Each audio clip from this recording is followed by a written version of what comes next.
Hi guys, welcome to the channel. In today's video, I am going to show you how you can disable or change Edge background image. So before getting into this video, must subscribe to our YouTube channel and click on the bell icon. So the first step you simply need to do is to open Microsoft Edge, and here you can see the background. And if you want to change that, you simply need to click on this gear icon on the top right, and here you need to click on edit background, and here you can see different backgrounds. You can select anyone according to your choice. You can select videos, pictures as well, so both.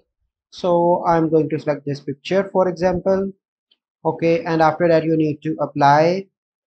So here you can see that it will change, and if you want you can remove this as well. So this is the easy process by which you can change background image of Microsoft Edge. So I hope you find this video helpful. If you find this video helpful, must like this video, subscribe to our YouTube channel for future videos. We'll see you in the next video. Thank you. Have a good day.